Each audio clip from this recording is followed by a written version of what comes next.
Well, thanks everybody for coming this afternoon. Welcome to the Chase Center's first annual celebration of the U.S. Constitution. It's wonderful to see so many fellow Buckeyes come out to learn more about one of America's greatest thinkers on the Constitution, Frederick Douglass. My name is Lee Strang, and I'm the director of the Salmon P. Chase Center for Civics, Culture, and Society, the organizer of today's Constitution lecture here at The Ohio State University. And let me take a moment to thank the Jack Miller Center, America's leading supporter of civic education, for sponsoring today's lecture, as well as today's generous co-sponsors, the Department of Political Science, the Institute for Democratic Engagement and Accountability, the John Glenn College of Public Affairs, and the Moritz College of Law. Together, we're able to enrich Ohio State's debate and discussion on our common American civic tradition in a civil and thoughtful way. So, why are we here today?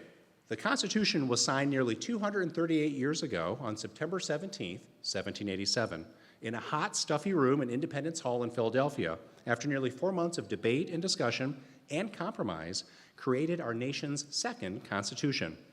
As most Americans know, the Constitution came from the framers' collective pen, an imperfect document. The most obvious contemporary evidence of this was the immediate push for the ratification of 10 amendments that later became known as the Bill of Rights. But the Constitution contained many other and deeper defects that Americans would correct over time, including its most disfiguring scar, slavery. Today's Constitution Day lecture highlights a great American, Frederick Douglass, whose thought, oratory, writing, and advocacy was crucial to healing that most disfiguring scar of our Constitution by utilizing the Constitution's own tool to do so, the freedom of speech. It's therefore my pleasure to introduce our lecturer, Dr. Lucas Morel. Dr. Morel is a graduate of Claremont Graduate University, and he's the John K. Boardman Jr. Professor of Politics. He's the head of the Department of Politics at the Washington and Lee University. His many publications include Measuring the Man, The Writings of Frederick Douglass on Abraham Lincoln, Lincoln and Liberty, Wisdom for the Ages, and Lincoln's Sacred Effort, Defining Religion's Role in American Self-Government. He's a founding member of the Academic Freedom Alliance. He's the former president of the Abraham Lincoln Institute, a consultant on exhibits for the National Archives, National Park Service, and the Library of Congress, a trustee of the Supreme Court Historical Society, this is my favorite, a moderator of high school workshops at the Jack Miller Center, the Hillel Civic Spirit, Ashbrook Center, and the Gilder Lehrman Institute, and a member of the U.S. Semi-Quincentennial Commission, which word always picked up as being a spelling error, which is coordinating next year's celebration of the birth of the United States. It's also a point of pride that Dr. Morel is one of 7 members of the Chase Center's prestigious Academic Council. In his lecture today, Dr. Morel will explore Douglass's powerful defense of free speech as a cornerstone of democracy and civil rights, emphasizing the importance not only of the speaker's voice, but also of the listener's right to hear. He'll speak for approximately 40 minutes and leaving plenty of time for your questions and comments. Please join me in welcoming Dr. Morel.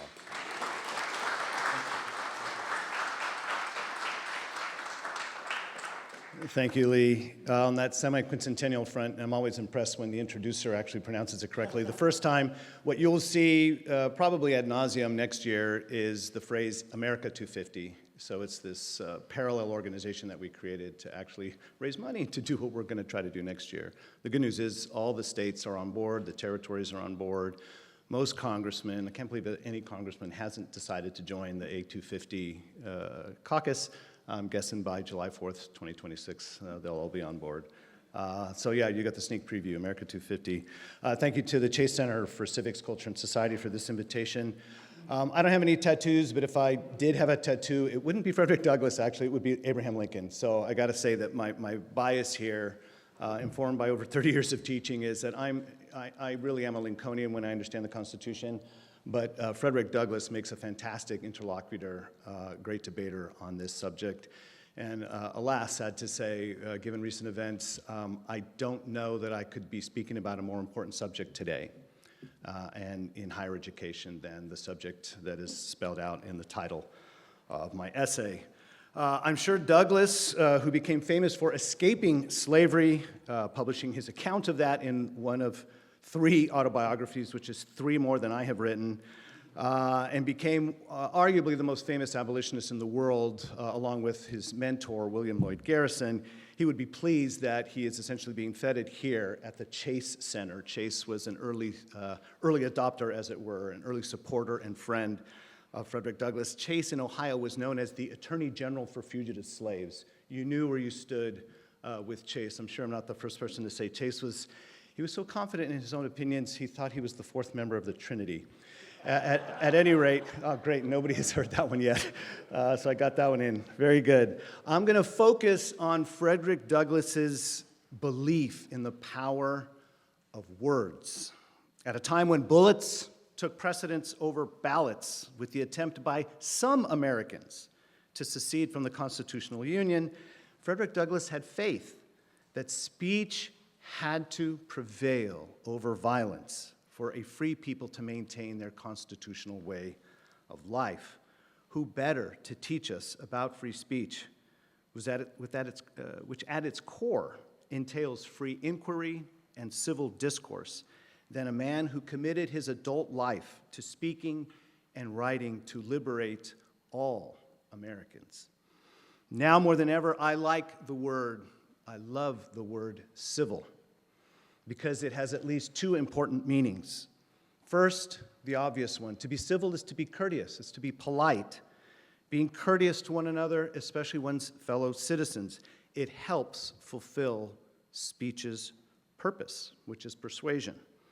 Courtesy follows logically from the central principle of the American regime, which is equality. If all men and women are created equal, no one gets to tell anyone else what to do without getting their permission first. This means no one can insist that his or her own voice is the only one that gets to be heard.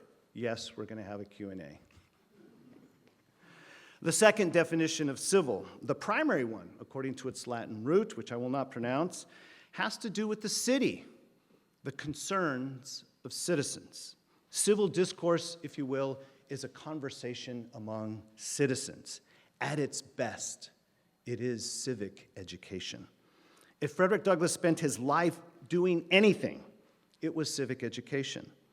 I know when we think about Douglass, we think about abolition, we think about his promotion of the civil and political rights of blacks, especially the right to vote. We think about his efforts to remove racial prejudice, which undergirded all of the bad things that were happening to racial minorities in this country. You get rid of racial prejudice, everything else falls: segregation, slavery, etc. But for Douglass, I think, all of these things can be wrapped up in the concept of equal protection of the laws. But all of these, I would argue, are the product. They're the fulfillment of genuine civic education. Both definitions of civil discourse can help us see why Frederick Douglass spoke not only of the rights of the speaker, but of the hearer. A month after Lincoln's 1860 improbable election to the presidency, a meeting of Boston abolitionists, take note of that, Boston, they were mobbed in Boston for daring to discuss how to get rid of slavery. Douglass commented a week later on the violence that disrupted that public assembly. To suppress free speech, he explained, is a double wrong. It violates the rights of the hearer as well as those of the speaker. Below the Mason-Dixon line, slave states silenced opposition to the peculiar institution. Douglass observed, slavery cannot tolerate free speech, describing a free mind as the dread of tyrants. He said that the right of free speech is the right which they first of all strike down. In addition to mobbing abolition speakers, they censored the mail of abolition publications, even prohibited slaves from learning to read. Now, as I mentioned, we're more accustomed to thinking of freedom of speech as the right of the speaker. But Douglass insisted that the right to speak was meaningless without remembering and therefore protecting the right to hear. In doing so, he reminded us that free speech seeks an audience. It is not an end in itself, but a means to an end, an appeal to reason, the public mind, in order to persuade. To engage in civil discourse means we have respect for one another, even before we start talking. We owe that to each other simply because we are fellow citizens. We are members of something bigger than ourselves, the same political community. This, of course, should be clear to us that this requires a kind of restraint, a kind of self-control when we speak to one another. That's what it means to have a conversation. Each of us, of course, thinks we're right. We want to have our way be the way for everyone else. But in a system where you govern only by consent, you must persuade others to do things your way. So decent citizens should speak and then listen in turn. Only bullies and tyrants insist on getting their way without hearing what others have to say. Douglass was all too familiar with bullies and tyrants. He was born into enslavement in Maryland. And of all the harms Douglass attributed to slavery, he thought the denial of an education was the worst of slavery's ills. It would forever unfit him to be a slave, Douglass recalled his master saying when he discovered Douglass was being taught by his mistress his letters, teaching him how to spell. He said, "From that moment, I understood the pathway from slavery to freedom." He believed education, cultivating his mind, cultivating his reason and his heart, if you will, his character, these were essential to living a truly free life, essential to the improvement, to the civilization of any human being. For Douglass, this meant the cultivation of reading, writing, and of course, speaking. His journey to become one of the greatest abolition speakers in American history, perhaps global history, began as a personal one when he decided to escape, to free himself from legal bondage, which he recounts in his famous narrative of the life of Frederick Douglass, an American slave, and he added, "written by himself." It had, I think, a foreword or introduction by his mentor, William Lloyd Garrison, a white man, a white abolitionist, but there were so many people who saw Douglass and heard Douglass and said, there is no way that guy grew up on a plantation. He speaks the King's English too well. And in fact, there were some well-meaning but not very smart abolitionists who told him, perhaps your speech should savor a little bit of the plantation. In other words, to make yourself convincing. There's no way people are going to believe that you were ever enslaved. You speak English better than most people who are listening to you. Well, he recounted a pivotal moment in the first autobiography. It was a moment where he decided, at great risk, not just to limb but to life, to resist a slave breaker, an overseer named Edward Covey. And this is Douglass. Mr. Covey seemed now to think that he had me, could do what he pleased. But at this moment, from whence came the spirit, I don't know. I resolved to fight. And suiting my action to the resolution, I seized Covey hard by the throat, and as I did so, I rose.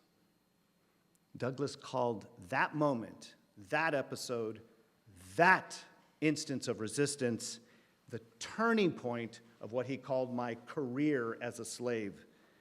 He said he resolved, however long I might remain a slave in form, the day had passed forever when I could be a slave in fact. I did not hesitate to let it be known of me that the white man who decided to try and whip me must also succeed in killing me. In his second autobiography, My Bondage and My Freedom, he commented, I had reached the point at which I was not afraid to die. This spirit made me a free man in fact, while I remained a slave in form. He did not wait for his circumstances to change. He didn't wait for the unjust obstacles to his freedom to be removed before he acted like the free man that God created him to be. He eventually escaped, fleeing to New Bedford, Massachusetts, and as I mentioned earlier, eventually came under the tutelage of the most famous abolitionist in the United States, a guy named William Lloyd Garrison. He was editor of the Liberator. In 1845, Douglass, after giving a lot of speeches on the circuit with Garrison, publishes his narrative, and within a few months, he decides, you know what? There's this thing out there called the Fugitive Slave Act. It's the one that was passed not in 1850, it's 1845, the one passed all the way back in 1793. People could read my book, and my legal master in Maryland could very well, under law, state and federal, come and apprehend me and return me to my bondage. So he imposes self-exile on himself and heads to the United Kingdom, where he tours Scotland and England and Wales, Ireland, actually, selling copies of his autobiography and giving speeches pretty much every day. He explained how he got away. In other words, his words got him into trouble. Freedom of speech in America for Douglass was not yet freedom for Douglass. Almost 2 years, Douglass spoke on this abolition circuit in the UK, and he could only return to the United States after British friends raised 150 pounds sterling, about $700, for his legal manumission. He was no longer an outlaw outside of the law's protection. Although British friends implored him, stay in England, send for your family, live out your life here in freedom and ease, Douglass chose to return home. For the sake of my brethren, as he put it, to lift up my voice in their behalf, to speak and write in their vindication, struggle in their ranks for that emancipation which shall yet be achieved by the power of truth and of principle for that oppressed people. In a word, free speech became his vocation. His words would help shape public opinion in America and abroad for the next 50 years. Upon his return in 1847, he joined the ranks of newspaper editors by founding an abolition newspaper with another political activist named Martin Delany, the North Star, and then wrote and spoke almost daily to emancipate slaves and, most importantly, to rid the nation of color prejudice. Elizabeth Cady Stanton, leading activist for women's rights, recalled watching Douglass give a speech. He stood there like an African prince, majestic in his wrath, as with wit, satire, and indignation, he graphically described the bitterness of slavery and humiliation, the humiliation of subjection to those who in all human virtues and powers were inferior to himself. This ferocity of spirit was matched by a fierce intelligence that produced not only his renowned narrative, but speeches and editorials that stand as lasting contributions to the progress of liberty in America. That intelligence led a man who had every reason to hate America to eventually become one of her greatest defenders. He made a career of reminding Americans of the ideals of the Declaration of Independence and the protections of a constitution he initially read and interpreted as pro-slavery. But by July 1851, he was persuaded by so-called political abolitionists like Lysander Spooner, William Goodell, and Gerrit Smith, that a constitution that never mentioned the word slave or slavery, whose preamble spoke of justice and the blessings of liberty, it should be interpreted according to its plain reading of the text, without any reference to intentions of the framers. The Constitution also permitted Congress to ban the importation of slaves in 20 years, which it did in 1808. A slaveholder signed that statute into law in March of 1807. His last name rhymes with Lefferson. He concluded, therefore, that it leans to liberty, leans to freedom, not slavery, and looked to the abolition of slavery rather than to its perpetuity. Douglass departed from abolitionists like his mentor, Garrison, when he claimed the Constitution for abolitionists, who sought a political solution to the problem of slavery, not only in the federal territories, where the battle raged in the antebellum period, but also where slavery existed in the 15 states of the American Union, south of the Mason-Dixon line. There were times, to be sure, where Douglass actually said he favored, welcomed, with Garrison, a dissolution of the American Union if the free states insisted on continuing to uphold the Fugitive Slave Act. But he almost always maintained that the best prospects for emancipation would occur within, not outside of, the constitutional union. He once said in 1860, in that pivotal election year, "My position now is one of reform, not revolution. I would act for the abolition of slavery through the government, not over its ruins." Dissolving the Union, as Garrison advised, it might strike a blow for moral purity. One of the slogans on the Liberator masthead was, "No union with slaveholders." It might allow you to seize the high moral ground, but Douglass thought it would doom the enslaved to their unjust and degraded status. It would not relieve citizens of the free states of their responsibility for undoing the harm they committed by extending slavery's lease on life through their original compromise by uniting free and slave states. After the Civil War broke out, Douglass argued that the war should immediately be an abolition war, when most loyal Americans, including President Lincoln, insisted that preserving the Union was the only legitimate thing that they could do under the Constitution in response to secession. But as we know, the friction of war eventually led the president to emancipate slaves in rebel states as a means of preserving the Union. A few weeks after Lincoln issued his famous Emancipation Proclamation, Douglass gave a lecture entitled "Popular Error and Unpopular Truth." He said, "There's no such thing as new truth. Error might be old or new. Truth was as old as the universe.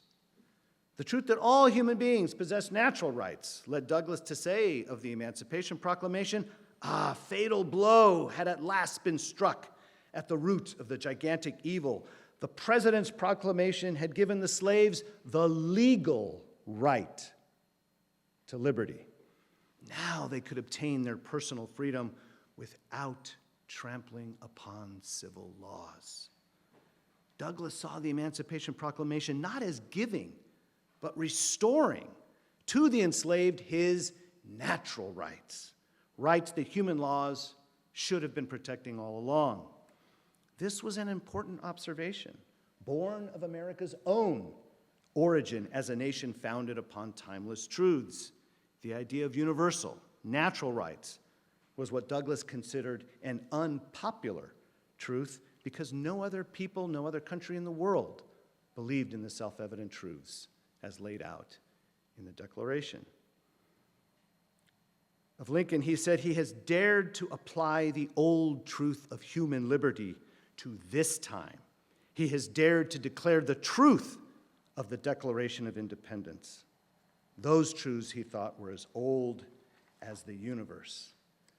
But even though he said these things in a time of war, it was chiefly, he thought, a contest of words, not the battle of arms, to which we could attribute emancipation. Though wrung out by the stern dictates of military necessity, he declared it was, in reality, a moral necessity. Without what he called a principle in man which induces him to accept truth, he held out little hope for progress in human affairs. For him, speech, meaning an appeal to right, not an exercise of might, that held the key to the march of liberty in America. It was slavery that required violations of free speech for its protection.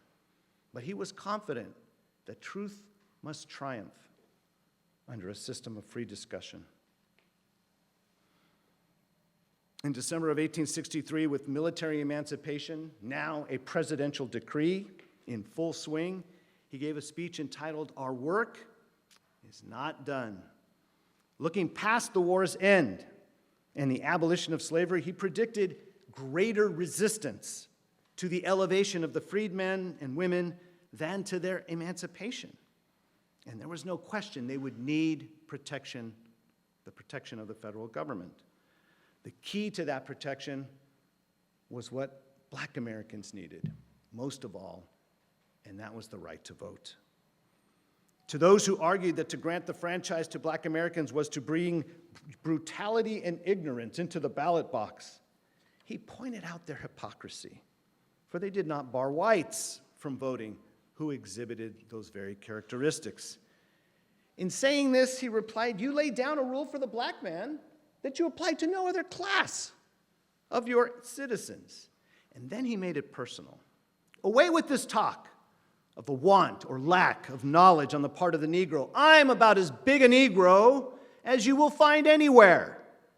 Any man that does not believe I know enough to vote, let him try it. I think I can convince him that I do. He then proposed a test.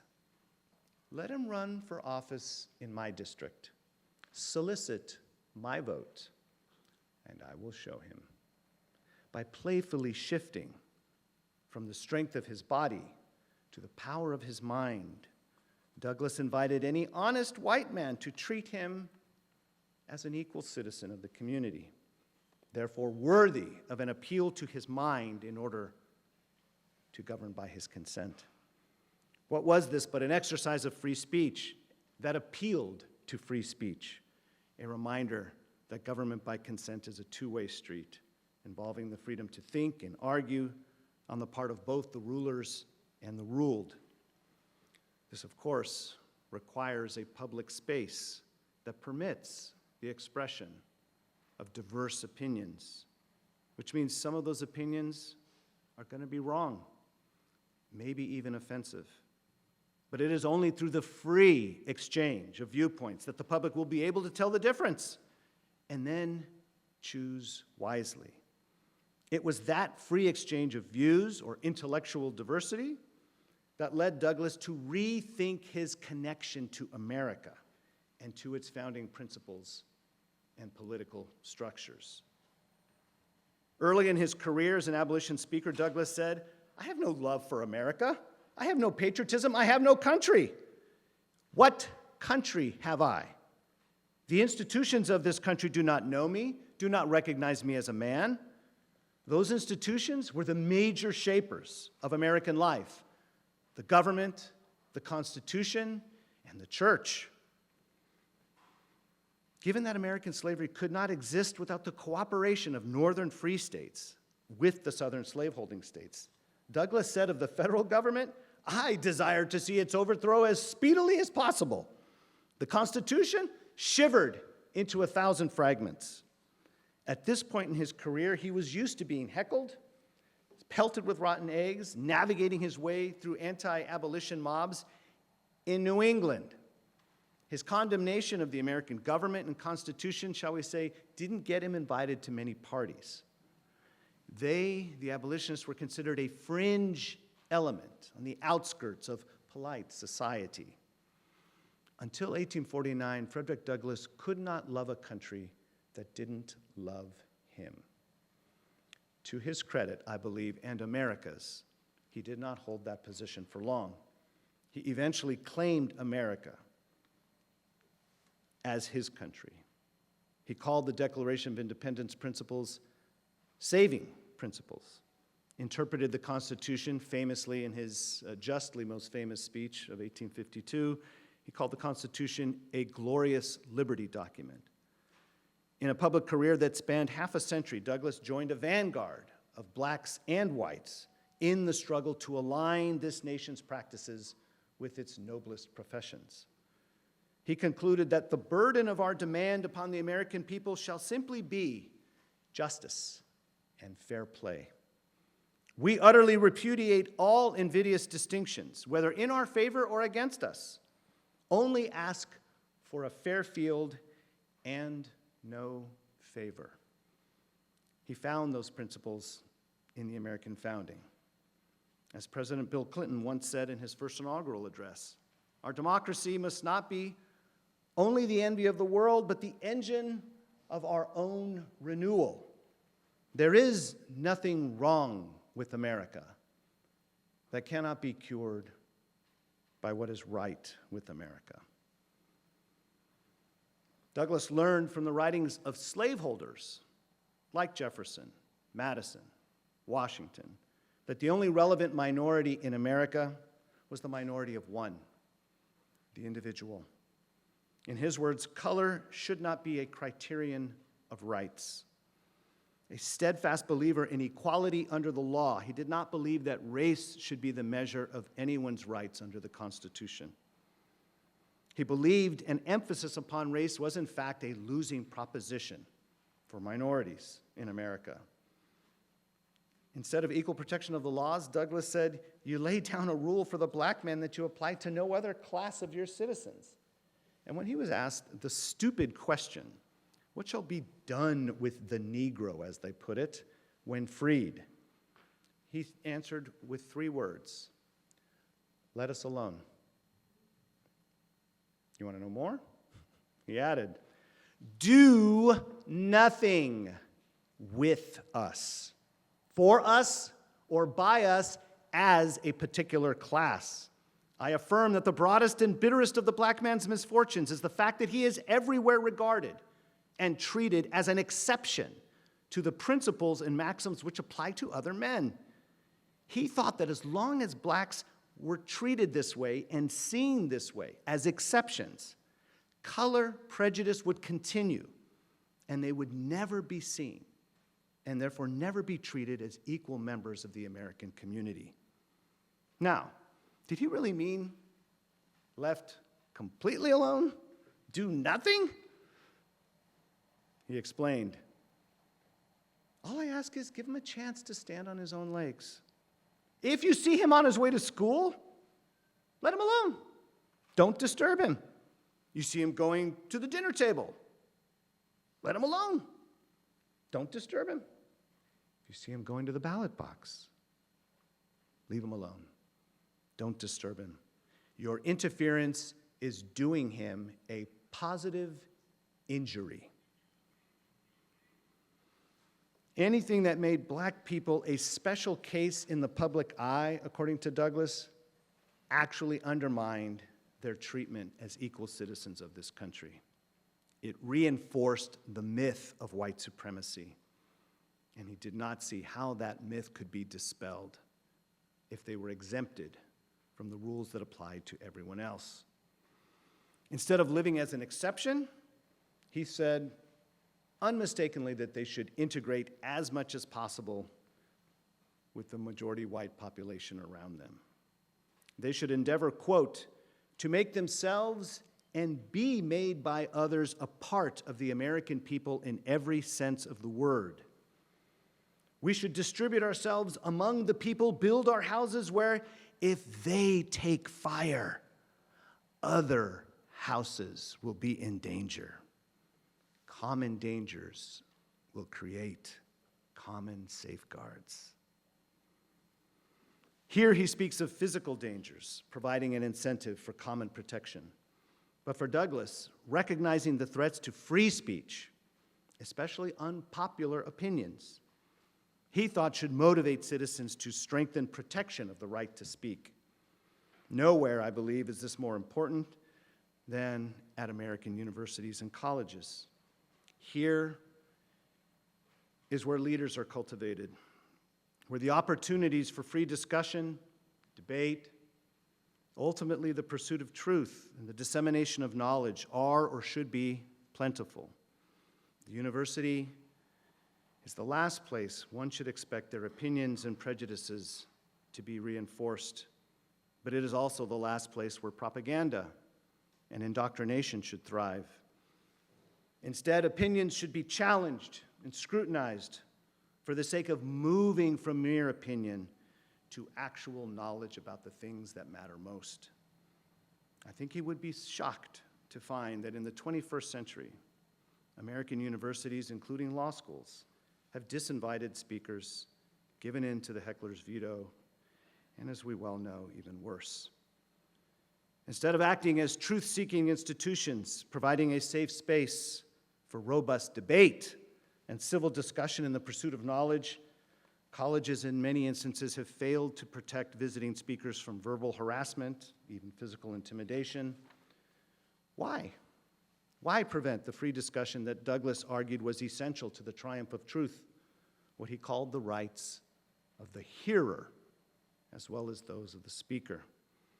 For any American university worth its mission statement, keeping the rights of the hearer front and center should be the first order of business. There can be no right of speech, said Douglass, where any man is overawed by force and compelled to suppress his honest sentiments. Surveys have shown and keep showing that college students feel they can't speak freely, share their opinions for fear of being canceled. Douglass said, "Liberty is meaningless where the right to utter one's thoughts and opinions has ceased to exist." In preparing my remarks for this afternoon, I thought about situations. Of course, couldn't help but think. In the last few years, we're visiting lecturers at universities and law schools were prevented from speaking, protesters shouting them down, commandeering the microphone, or showing up in large groups, chanting from a script, amplifying their voice through bullhorns. What one sees in these protests, not all the protests, there's a role for protests, but in these protests, what we see are simply attempts to disrupt, but not to engage. Plenty of conviction, but pitifully few arguments. They are mighty in numbers and moral indignation, but almost devoid of evidence and logic. In a word, bullying replaces reason. What cannot be defended with words is imposed through intimidation, and in some cases, as we well know, all too tragically, violence. Simply put, in those instances, the disruption is the point. It is an expression of power, not an invitation to argue, reason, or debate. Those who see themselves as powerless, they exercise what little power they can muster by exploiting the civility of those who have gathered, not to speak, but to listen. They take advantage of an event they did not plan, an audience they did not assemble, a venue they did not reserve, and a speaker they absolutely do not intend to listen to. To give in to disruptive protests undermines the very purpose of a university. It would teach our students to avoid the very thing that would liberate them. It would teach them that what matters is whether might, not right, is on your side. What matters is whether you can force people to shut up, at which point we will have abrogated our authority as an institution of higher learning. Students will have learned that what matters in life is not what is actually true or good or right, but what can you achieve simply by asserting and imposing your will. What matters is that you find yourself in the majority. So, to close, I thought, what if a speech of mine was disrupted? I had a Zoom planned, a debate about slavery and the founding at Middlebury. Thankfully, it was a debate conducted by Zoom, given what has happened to another person in person at Middlebury. And students, including professors, petitioned to have the president deplatform me. They thought it was absurd that one would even discuss slavery and the founding. The very idea of discussing it was anathema to these people. What would I say if this room was all of a sudden to be commandeered by a group of people who didn't want to continue listening to my drivel? I would ask them one question, not that they would hear, but I would ask them one question. If you would permit, what are you looking for? What are you looking for? Do you seek knowledge, or do you seek power? If you seek power, you are in the wrong place. A university is a place to pursue knowledge. It is a community of learners, where both student and professor are truth seekers. That is what they have in common, even as they bring a diversity of opinions to the table. A commitment to pursuing the truth wherever the argument, logic, and evidence leads. If it is power you seek, this is neither the time nor the place, and certainly not the manner with which to achieve it. That, I would tell them, you will have to find somewhere else. Frederick Douglass never went to college, but his exercise in defense of free speech exemplifies what should be the aim of every American university. To fulfill their truth-seeking mission, they must cherish and therefore protect the rights of the hearer as well as those of the speaker for the sake of all members of a college community. As a community, this must be our common commitment. Let him who has ears to hear, let him hear. Thank you.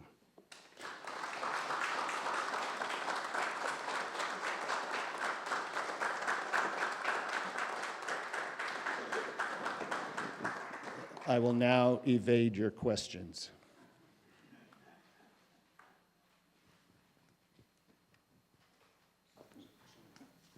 I have a preference for having a student ask the first question, although I see you in the back. I'm a student. Please.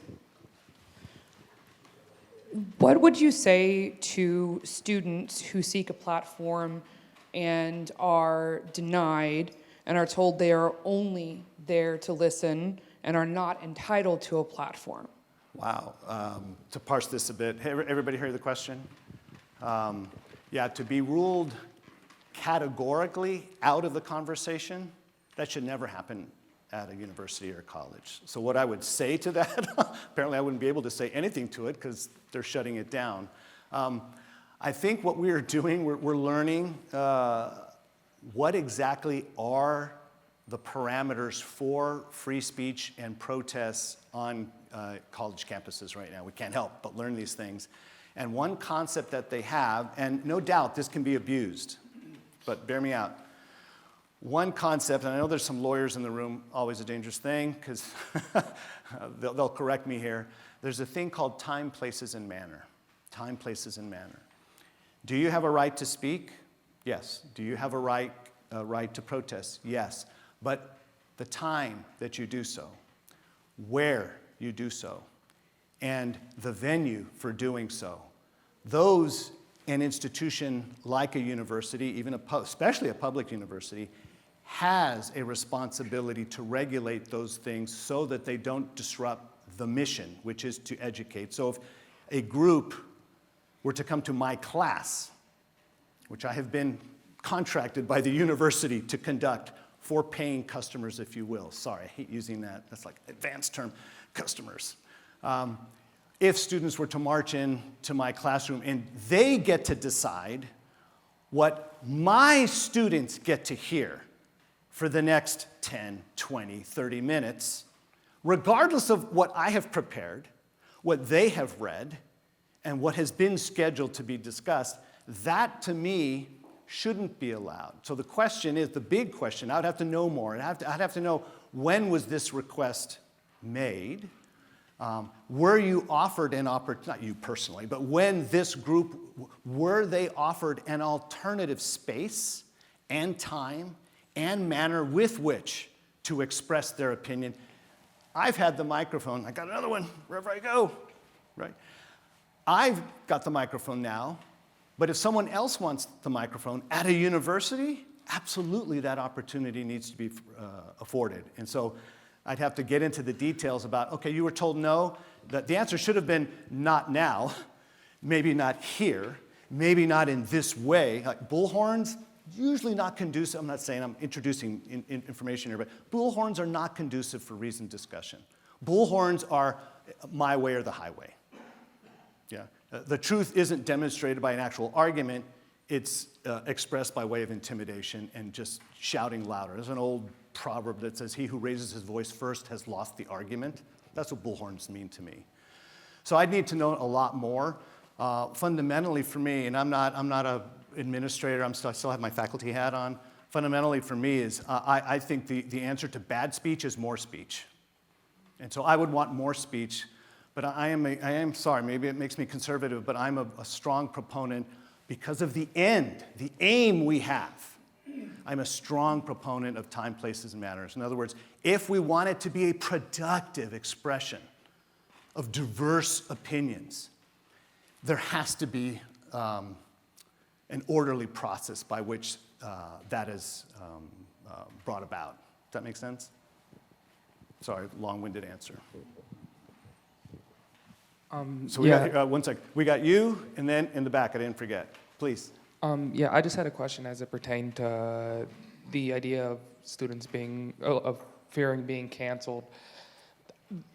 I take issue with that only because I don't think cancellation is like, at least in the way I understand it, is like a really quantifiable thing. There's people that have claimed they have been canceled in the past that really don't just they don't get to operate in their preferred in their preferred like way of operating, but they could still freely express themselves. They could still freely move. Like think like if I say this, I might not get a job at my dream job, but I could still work at some place that's comparable to that. It's just that I can't like it'll knock me out of I guess employment opportunities at like say somebody wanted to work for McKinsey, now McKinsey won't hire them. Like you know what I mean? Like Yeah, social media bites you on the butt yeah, that way. yeah. So like I don't know if that quite aligns itself with like a lack of free speech, if that makes sense. Because you could still speak freely, but like in any situation in which free speech is in play, there are consequences, either minor or major, for the words that you say. Yeah, I'm glad you brought up the question that way, because that's not principally the way I was thinking of the results of these surveys that I'm quoting. And if you want to know whose surveys and what are the data points ever, go to the FIRE website, Foundation for Individual Rights and Expression. Now, they are the leading. I'm the chair of the Academic Council for the Academic Freedom Alliance. I think we do awesome things, but FIRE rocks. They have a lot more money than we do, and FIRE really is on top of protecting the right of free speech across the political spectrum, And so in their surveys, the cancellation they're talking about, or the self-cancellation, is for students who in class just keep their heads down. It's not about being worried about a job. Some are, to be sure. I mean, who isn't worried about getting a job going to college? That's supposed to help you, right? What I'm worried about is the kids who don't want, good grief, I took a class on Lincoln. And it's not just Lincoln's politics, like I'm neutral on the subject. Look, I chose Lincoln, I could have chosen Stalin, I could have chosen Shea, I could have chosen any number of people. I teach political philosophy, I teach a lot of guys I don't agree with, okay? The class is called Lincoln Statesmanship. It's pretty clear, or it should be. The student signs up for that class, they're not like, I wonder where Lucas is on the question of Lincoln. Above average, is he kind of meh? No, I start out and I say, let's look at this syllabus. This would be a good class if all we did was read Roy P. Basler's one-volume edition of Abraham Lincoln, His Speeches and Writings, and just treated that as our Bible for a semester. It'd be a good class, but it wouldn't be a great class unless they also read the alternatives, unless they read Douglass, and then the moral suasionists like Garrison, Stephen Douglass, the most important politician of the 1850s, 1850 to 1860, no more important politician in America than Stephen Douglass, Northern Democrat. And here, wait for it, I'm not done. Who else do we have to read? Have to, it's not optional. To understand Lincoln, guess what we have to read? And I put it on the syllabus. And I argue for it as strongly as if I actually believed it. Can you guys see me? John C. Calhoun. Yeah, that guy. John Henry Hammond, that guy. Jefferson Davis, that guy. Alexander Hamilton Stevens, that guy. Okay? Why do I do that? Because Lincoln was not fated to become the 16th President of the United States. He presented a platform as an alternative to all the other things that were on offer. To understand Lincoln, in my opinion, is not just an average politician, one of the few, the top of the food chain, the political food chain, one of the few we could call statesmen in our country's history. We can't understand his statesmanship unless we see what else was on the table, viable and otherwise. Back to your question, what I don't need in class is a kid who doesn't want to talk about Calhoun or Lincoln or Douglass. I wish I got more haters. But Lincoln, there's some kids who grow up in the South or other places, unreconstructed Southerners. Heritage, not hate. My pappy didn't own slaves. All that kind of stuff. I wish I got those. I wish I got more of those kids in my class, because then it would be a fair fight, right? Because I can't guarantee who's coming into my class, I try to make it as much of a fair fight as possible, and it doesn't help me if the kids are just, I'm just going to write down what Morel says and spit it back to him and get my A and move along. That was not my experience of college. When I was in college, good grief, you got your homework out of the way so that you could stay up till 2 and argue with the rest of the people in the hall of your dormitory. That was the point of college, was those things that were not assigned, but that the things that cut to the heart, that might have been brought up tangentially, perhaps directly in class. Those are the conversations that surveys are showing are not happening. That's what I was trying to address.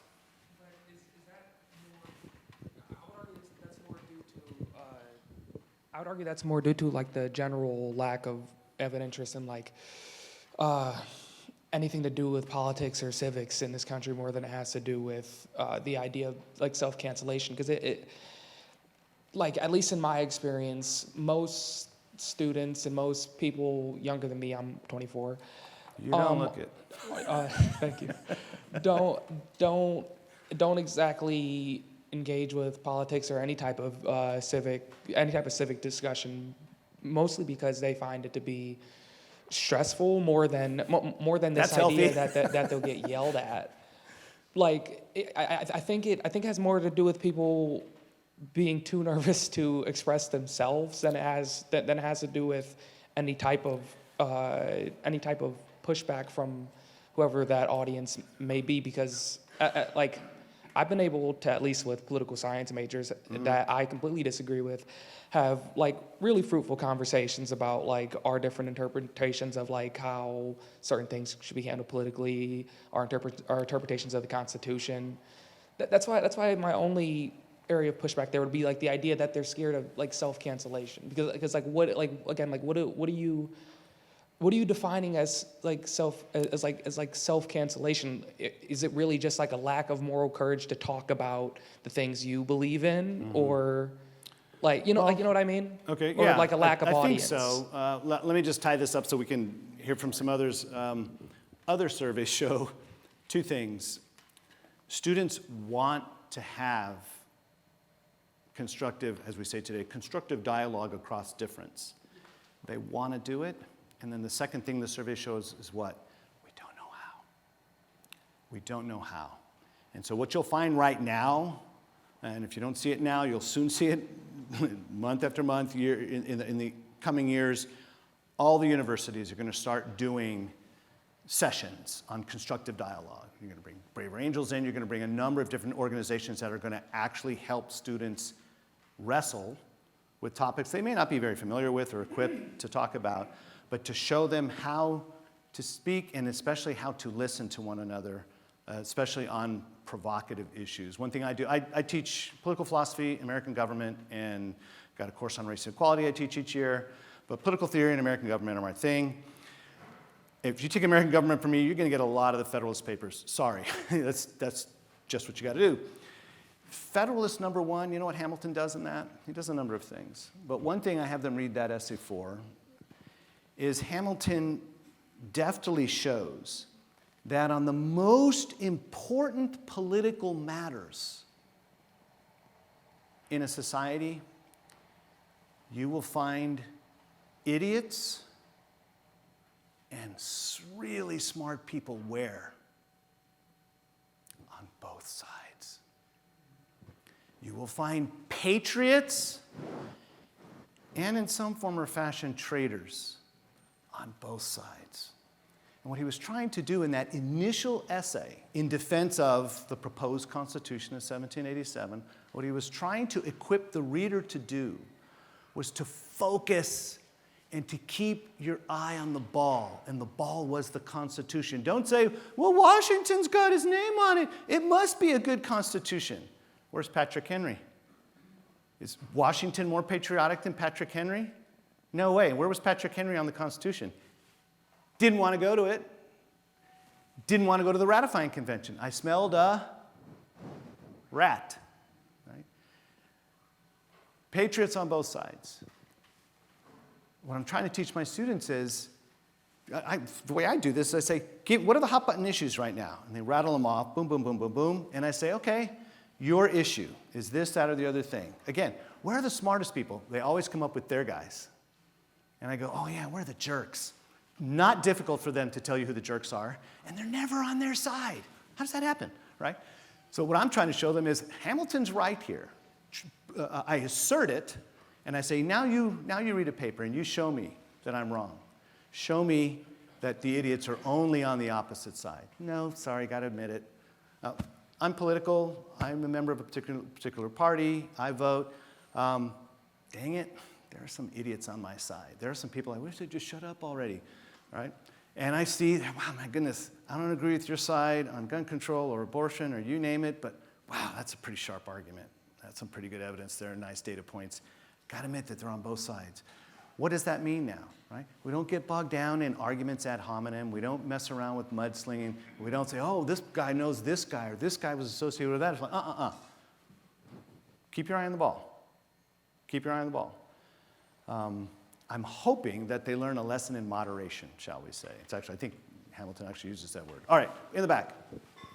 There's one over there. I don't want to. So you're pretending to ask a question. Got it. You don't get credit for pretending. Yeah, thank you very much. I've been teaching at Ohio State for almost 24 years. And the culture that you describe in the classroom of students not having a chance or being afraid to speak up and have civil discourse, that has not been my experience at all. Glad to hear it. Whether or not, whether we're talking about in the history department, certainly not in the political science department, and certainly not across mathematics and engineering. So I think we need to be careful, in my opinion, about overstating sort of what is actually going on these college campuses. Free speech has been alive and well. Folk have not been sort of turned away. If anything, there have been increased limits on the right of protesters over the last year and a half. So for sure. I think we need to be mindful of that. But I want to turn my attention to a little bit more of the substance of the presentation that you made. One person listen, yay, go. About both Frederick Douglass and the Constitution. I'm of the mind that Frederick Douglass, just like Charles Hamilton Houston, who was the architect of the Brown decision, just like Martin Luther King Jr., saw eventually the possibilities of using the Constitution and the framing of the Declaration of Independence, a very universal language, to argue their point. But that did not mean that they were unaware of the context and the intention of the words that were used. So I think here we have a disagreement. And let's see how civil we can be. No, keep going. You haven't finished, so keep going.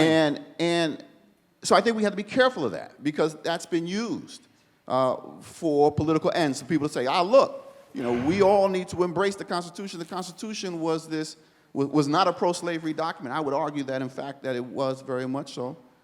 That because of Frederick Douglass said, it can be used. Because of Charles Hamilton Houston or Martin Luther King said, it can be used. That does not take away from the fact that what was constructed under the Constitution for the first, up until 1860, created a federal government that was decidedly against freedom.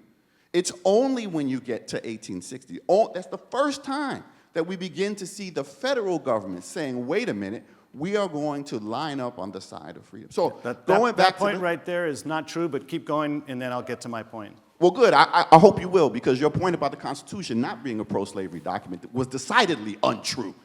The fact that a Jefferson, the fact that a James Madison, whose lives are committed to the institution of slavery, who create a 3/5 compromise, who create a fugitive slave clause, who say that there's only one topic that we can't discuss. Yeah, that it would have Congress blown can't up the discuss. convention. You're right. Madison said this was going to blow up the No, convention. one topic in the Constitution that gets into the Constitution that can't be discussed is putting a ban on the Atlantic slave trade.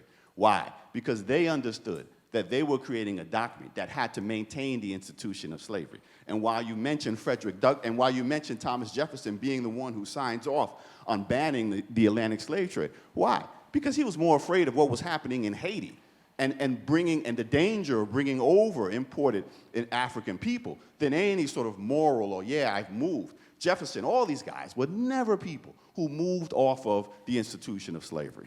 Okay, You may go. so you gotta, I was with you until you started making categorical statements about the Constitution. Because the Such as a categorical statement. Let me hold on. You can't dismiss what I'm saying. I hope you'll go point by point. Because a categorical statement is saying that the Constitution of the United States is not a pro-slavery document. Go ahead.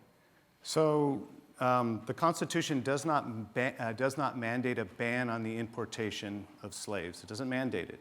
It It does says, not. I'll finish. Go ahead. It says the soonest you could do it is January 1st, 1808. This is back in 1787. So It they does. extend, can I at least finish the point I'm making? No, because it's a disingenuous point that you're making. But let me. I didn't please finish it, so how answer can it this be question. disingenuous? Please No, answer so the- I'm gonna insist on this because I listened to you. I want to address something. I was very categorical. Go ahead. I said that you stated something that was factually incorrect. That's a pretty bold statement by me. It is, I and want you're to support twisting it. what I said, but go I ahead. want to support. I didn't twist. I didn't even say anything that you. I haven't even quoted you. The soonest you could ban slavery was January 1, 1808. They didn't have to. Why didn't they leave it in there? Why didn't Congress just say, hey, we love getting this labor force as cheaply as possible, and buying them abroad is better than buying them on American soil? Why did Congress act? They acted on March of 1807 to take effect as soon as possible under the Constitution. January 1, 1808. In 12 years, they realized what? It wasn't a strong enough law. So what did they do in 1820? This Congress, under this Constitution that you said categorically was pro-slavery, actually became more pro-freedom by doing what? In 1820, they passed a law, very simple law, equating the importation of slaves with piracy. The only punishment for piracy was, as they say, hanging by the neck until dead. Capital punishment. In other words, they strengthened the punishment for something. Usually you do that, in fact, you always do that, when the existing statute isn't powerful enough. Why did 8 of the original slaveholding states, beginning with Massachusetts, between 1780 when they adopted their new constitution to 1783, on the petition of individual slaves in Massachusetts, Elizabeth Freeman, also known as Mum Betts, and Quock Walker, they were suing for their own freedom, and the judge said, wait, why do you get to be free? And they said, well, first line of the Massachusetts Constitution says all men are born free and equal. We're men, human beings. Doesn't that mean we should be free? And the judge said, wow, not only are you free, slavery is unconstitutional throughout Massachusetts. In the 7 other states north of the Mason-Dixon line where they got rid of slavery, they did it by gradual manumission laws. That's not federal action. True that. It's not federal action. But what I'm showing you is that precisely those compromises were required in the Constitution by the majority of the delegates there. They gave in to the delegates from South Carolina and Georgia, a little bit from North Carolina, but it was always South Carolina for crying out loud. South Carolina and Georgia, they gave in to the minority because they couldn't get a union without it. But under that Constitution, they did, in fact, in certain ways, work to chip away at slavery. The Northwest Ordinance of 1787 passed under the Articles of Confederation Congress, repassed under the first Congress under the new Constitution of 1787 that was ratified that year and the following year, banned slavery in the only territory held by the federal government, Northwest Territory. That, to me, is a federal action under a federal constitution that is emphatically anti-slavery, not pro-slavery. I'm not saying that even Douglass was making the argument that the Constitution wasn't the product of a few very pivotal and tragic compromises that were made in the Constitution. That's not my argument. But I am saying that the Constitution he thought his generation could operate under could be read and therefore should be read to its fullest extent as a pro-liberty document. He thought that not just rhetorically, but also in principle. I'll stop. You mentioned two things. What did these former framers of the Constitution or framers of the Constitution, what did they do about the existence of slavery where it was? You said they took measures, extreme measures, going above and beyond the call to strengthen the prohibition on the Atlantic slave trade. Well, what did they do about the domestic slave trade? What did they do about the movement? They didn't have authority over it. You know that. Oh, they didn't have authority. You know that. Why didn't they have authority? Because slavery was a state institution. You know this. Because the Constitution did what? It created protections, and it did not create an avenue for the abolition of the institution of slavery. It's a federal system of government. That's why. So how can you say then, again, that the Constitution is pro-slavery? If the only mechanisms that we're talking about support the institution, it's not enough to simply say that the Constitution doesn't mention slavery by name when we know the euphemisms that were used, one, and to go back to the point, the last point. Don't disagree with that. I don't disagree with that. To go back to the last point, what I was saying about the Atlantic slave trade, yes, they said in 20 years, this is the soonest it can be abolished. Mm-hmm. What I was saying is that's the one topic in the Constitution that Congress is forbidden from debating.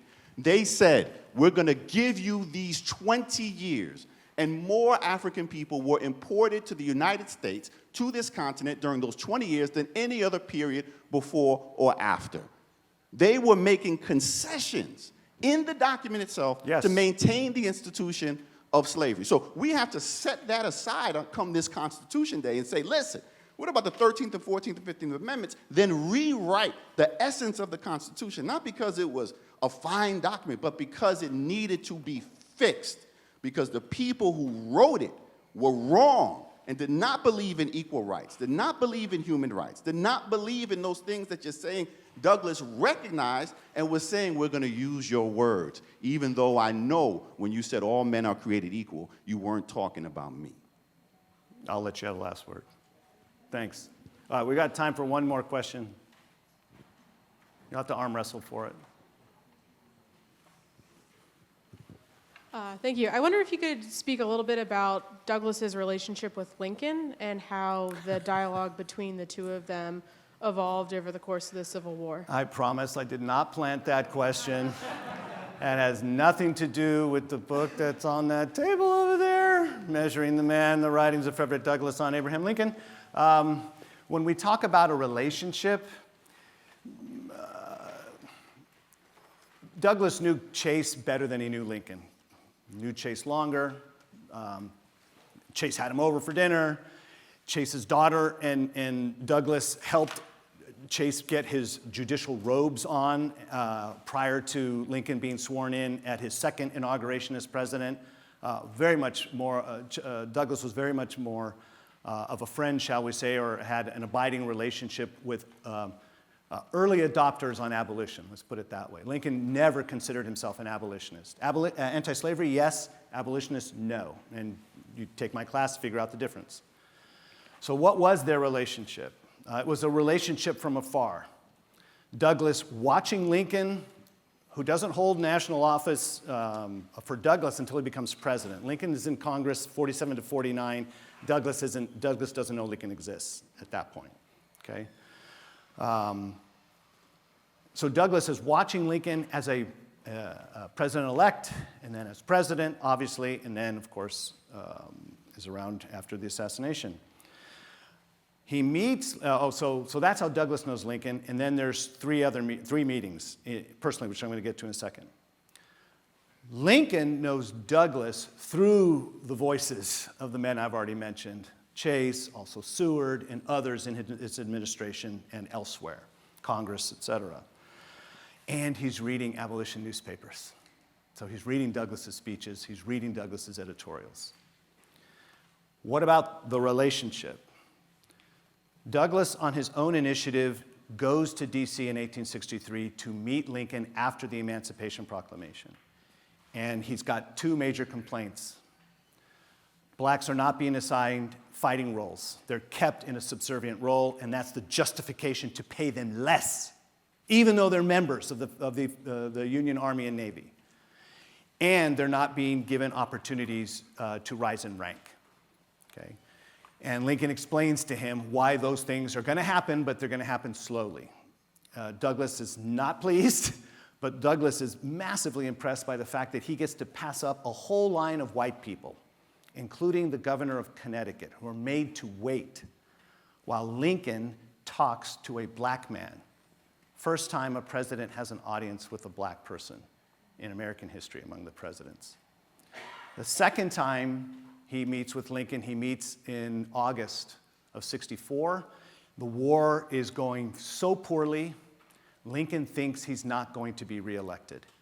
And he invites Douglass for a private audience so that he and Lincoln can figure out a way to get as many enslaved men, women, and children into Union lines, because when McClellan gets elected, McClellan can't stand black people, doesn't care about the Emancipation Proclamation. It's a military order, and McClellan will be the new commander-in-chief, and he will rescind that order. And so Lincoln is planning on not being the president on March 4th, 1865, and it wants to work with Douglass to see how they can get the word out to the enslaved who haven't crossed over Union lines yet. How can we spirit them across as much as possible before I have to leave office? September 1, he gets a telegram from Sherman, Atlanta is ours, it's fairly won. That turns the election, okay? The last time he meets with Lincoln is at a reception, so it's not private and it's not long. Douglass was present at the second inauguration. He has two accounts, which you'll read in the book, two accounts about his impressions of Johnson at the time. One very favorable and one not so favorable. And what he does is, even though they tried to prevent Douglass from entering the White House because he's black, they trick him by having him go in one door and then they lead him out a window. And then he has to send word in, hey, that order could not have emanated from Mr. Lincoln, he says, and Lincoln makes sure he gets in. At that, he's in the receiving line, and Lincoln says, according to Douglass, here comes my friend Douglass. And Douglass comes, and Lincoln asks Douglass, what do you think of my speech? And Douglass says, Mr. Lincoln, that was a sacred effort, title of my first book. Douglass doesn't want to bother the president, he moves on.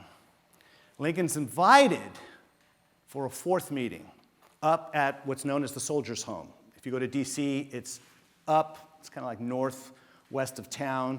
Lincoln would retire there in the summers because it wasn't as hot and humid as downtown D.C. is, as we well know. And Douglass, he already had a commitment that day, and he he regrets to inform the president, I can't make it that day, I appreciate the invite, blah, blah, blah. And then lo and behold, of course, Lincoln's assassinated. So those are the few in-person meetings. Two private, one public, very brief, and then they're just trading notes in the newspaper and in terms of Lincoln's own actions as president. So that's what constitutes their relationship. Thank you for a great conversation. Please join me in thanking Dr. Morel.